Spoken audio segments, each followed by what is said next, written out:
मृत्यु के बाद आत्मा का सफर, 60 मिनट की अनकही कहानी। राष्ट्र चंडिका न्यूज। मृत्यु ये जीवन का वह अचल सत्य है जिसे जितना समझने की कोशिश की जाती है उतना ही यह और गहराता चला जाता है। यह एक रहस्य है, एक ऐसी पहेली जिसे कोई पूरी तरह सुलझा नहीं पाया। शरीर नश्वर है लेकिन आत्मा अमर मानी जाती है। धर्म ग्रंथों और लोकमान्यताओं के अनुसार आत्मा मृत्यु के बाद भी जीवित रहती है और एक शरीर से दूसरे शरीर में रूपांतरित होती रहती है। मृत्यु के बाद आत्मा की यात्रा। गरुड़ पुराण में उल्लेख मिलता है कि आत्मा को यमलोक तक पहुंचने में 40 दिन का समय लगता है, लेकिन मृत्यु के बाद का पहला घंटा यानी 60 मिनट आत्मा के लिए सबसे महत्वपूर्ण और विचित्र अनुभवों से भरा होता है। अचेत अवस्था। शरीर छोड़ने के बाद आत्मा कुछ समय के लिए अचेत अवस्था में चली जाती है।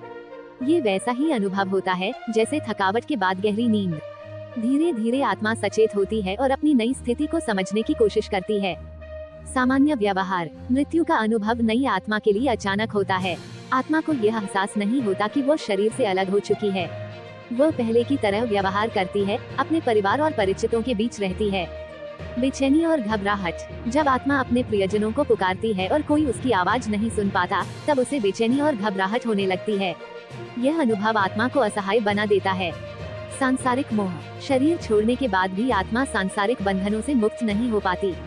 वो अपने सगे संबंधियों से मिलने, बात करने का प्रयास करती है, लेकिन उसे सफलता नहीं मिलती। शरीर में लौटने का प्रयास।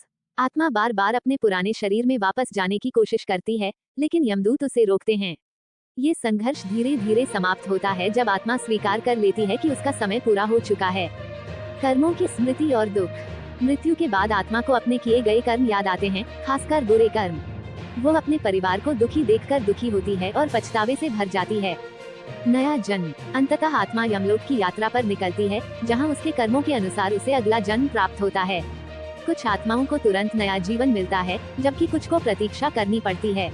नोट: ये सारी जानकारी धार्मिक ग्रंथों, पुराणों और लोक मान्यताओं पर आधारित है। राष्ट्र चंडिका न्यूज इसका समर्थन या खंडन नहीं करता। इसे जनरुचि और सांस्कृतिक जानकारी के उद्देश्य से प्रस्तुत किया गया है। मृत्यु के बाद आत्मा का सफर, 60 मिनट की अनकही कहानी। राष्ट्र चंडिका न्यूज। मृत्यु ये जीवन का वह अचल सत्य है जिसे जितना समझने की कोशिश की जाती है उतना ही यह और गहराता चला जाता है। यह एक रहस्य है, एक ऐसी पहेली जिसे कोई पूरी तरह सुलझा नहीं पाया। शरीर नश्वर है लेकिन आत्मा अमर मानी जाती है। धर्म ग्रंथों और लोकमान्यताओं के अनुसार आत्मा मृत्यु के बाद भी जीवित रहती है और एक शरीर से दूसरे शरीर में रूपांतरित होती रहती है। मृत्यु के बाद आत्मा की यात्रा। गरुड़ पुराण में उल्लेख मिलता है कि आत्मा को यमलोक तक पहुंचने में 40 दिन का समय लगता है, लेकिन मृत्यु के बाद का पहला घंटा यानी 60 मिनट आत्मा के लिए सबसे महत्वपूर्ण और विचित्र अनुभवों से भरा होता है।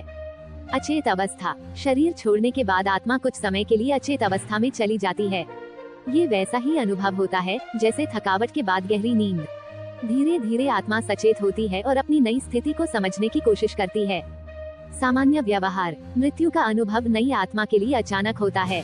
आत्मा को यह एहसास नहीं होता कि वो शरीर से अलग हो चुकी है। वह पहले की तरह व्यवहार करती है, अपने परिवार और परिचितों के बीच रहती है। बेचैनी और घबराहट। जब आत्मा अपने प्रियजनों को पुकारती है और कोई उसकी आवाज नहीं सुन पाता, तब उसे बेचैनी और घबराहट होने लगती है। यह अनुभव आत्मा को असहाय बना देता है। सांसारिक मोह। शरीर छोड़ने के बाद भी आत्मा सांसारिक बंधनों से मुक्त नहीं हो पाती। वह अपने सगे संबंधियों से मिलने, बात करने का प्रयास करती है, लेकिन उसे सफलता नहीं मिलती। शरीर में लौटने का प्रयास। आत्मा बार बार अपने पुराने शरीर में वापस जाने की कोशिश करती है, लेकिन यमदूत उसे रोकते हैं। ये संघर्ष धीरे धीरे समाप्त होता है जब आत्मा स्वीकार कर लेती है कि उसका समय पूरा हो चुका है। कर्मों की स्मृति और दुख। मृत्यु के बाद आत्मा को अपने किए गए कर्म याद आते हैं, खासकर बुरे कर्म। वह अपने परिवार को दुखी देखकर दुखी होती है और पछतावे से भर जाती है। नया जन्म। अंततः आत्मा यमलोक की यात्रा पर निकलती है, जहां उसके कर्मों के अनुसार उसे अगला जन्म प्राप्त होता है। कुछ आत्माओं को तुरंत नया जीवन मिलता है, जबकि कुछ को प्रतीक्षा करनी पड़ती है। नोट: ये सारी जानकारी धार्मिक ग्रंथों, पुराणों और लोक मान्यताओं पर आधारित है। राष्ट्र चंडिका न्यूज इसका समर्थन या खंडन नहीं करता। इसे जनरुचि और सांस्कृतिक जानकारी के उद्देश्य से प्रस्तुत किया गया है।